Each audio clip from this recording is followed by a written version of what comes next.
Hi ನಮಸ್ತೆ, welcome back smiley farming 24. ನೋಡ್ತಿರ್ಬೋದು ಆದರೆ ಇರೋ ನಾಟಿ ಕೋಳಿಗಳೆಲ್ಲ ಯಾವ ರೀತಿ ಇದೆ ಅಂತ. ನನಗೆ ಸ್ವಲ್ಪ ಜನ ಕಮೆಂಟ್ ಮಾಡಿದ್ರು ಮತ್ತು ಮೆಸೇಜ್ ಮಾಡಿದರು ಇನ್ಸ್ಟಾಗ್ರಾಮಲ್ಲಿ. ಸರ್, ನಾಟಿ ಕೋಳಿ ಎಲ್ಲ ನಿಮಗೆಲ್ಲ ಒಂದೇ ಥರ ಇದೆ, ಅದ್ರ ಜೊತೆ ಸ್ವಲ್ಪ ಮಿಕ್ಸ್ ಮಾಡಿ ಕಲರ್ನ ಅವಾಗ ಸಕ್ಕತ್ತಾಗಿ ಕಾಣುತ್ತೆ, ಚೆನ್ನಾಗಿ ಕಾಣುತ್ತೆ ಇನ್ನೂ ನಿಮಗೆ ಅಂತ ಹೇಳ್ತಿರು. ಸೊ ನಾನು ಹೇಳೋದಿಷ್ಟೇ, ನಾನು ನಾಟಿ ಕೋಳಿನ ಫ್ಯಾಷನ್ಗೋಸ್ಕರ ಸಾಕಿಲ್ಲ.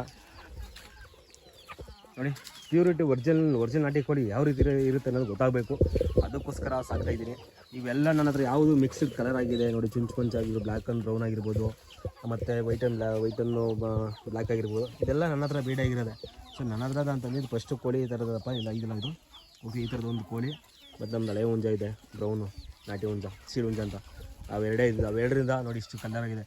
ಇದು ನಮ್ಮದು ಓನು ಬ್ರ್ಯಾಂಡು, ಗೊತ್ತಾಗ್ಬಿಡುತ್ತೆ ನಮ್ಮ ಕೋಳಿಗಳು ಯಾವುದೇ ಎಲ್ಲೇ ಹೋದರೂ ಕೂಡ ಇದೇ ಕೋಳಿ ನಮ್ಮ ಒಂದು ಗೊತ್ತಾಗ್ಬಿಡುತ್ತೆ. ನೋಡಿ ಯಾವ ರೀತಿ ಇದೆ ನಮ್ಮ ಕೋಳಿ, ಎಲ್ಲ ಒಂದೇ ಥರ. ನೀವು ನೋಡ್ತಿರ್ಬೋದು ಎಷ್ಟು ನಮ್ಮ ಇರೋ ಕೋಳಿಗಳೆಲ್ಲ ಒಂದೇ ಕಲರು, ಚೇಂಜಸ್ಸೇ ಇಲ್ಲ. ಇದು ಪಕ್ಕಾ, ಇದಕ್ಕೆ ಯಾವುದೇ ಥರದ ಮಿಕ್ಸ್ ಆಗಲಿ, ಮಿಕ್ಸ್ಡ್ ಬ್ರೀಡ್ ಆಗಲಿ, ಬೇರೆ ಥರ ತಳಿ ಆಗಲಿ ಯಾವುದು ಕೂಡ ಮಿಕ್ಸ್ ಆಗಿಲ್ಲ, ಎಲ್ಲ ಒಂದೇ ಥರ.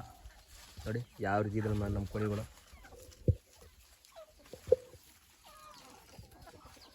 ಸೊ ನೀವು ಇದನ್ನು ತೊಗೊಂಡೋದ್ರು ಕೂಡ ಒಂದೇ ಥರ ಬರುತ್ತೆ. ಇದು ನೋಡಿ, ಇದು ಕೂಡ ನನ್ನ ಹತ್ರನೇ ಇರೋದು ಮರಿ, ಕಡಕ್ನಾಥ್ ಮರಿ. ಇದು ಕೂಡ ಯಾವುದೇ ಥರ ಬ್ರೀಡ್ ಆಗಿಲ್ಲ, ಇಲ್ಲೇ ನ್ಯಾಚುರಲ್ ಆಗಿಯೇ ನಮ್ಮ ಹುಂಜುಗಳಿಂದಲೇ ಆಗಿರೋವೆಲ್ಲ.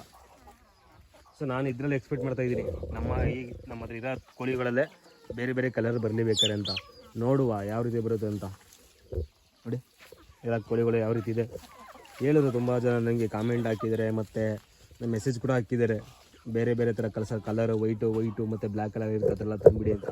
ಸೊ ಪ್ಯೂರ್ ಒರಿಜಿನಾಲಿಟಿ ಅದರ ಸಿಗ್ತಾನೆ ನನಗಂತೂ. ಈ ಥರ ನನ್ನ ಥರ ಸಾಕಿರೋದ್ರಲ್ಲಿ ತರೋದಕ್ಕೆ ಟ್ರೈ ಮಾಡ್ತಿದ್ದೀನಿ.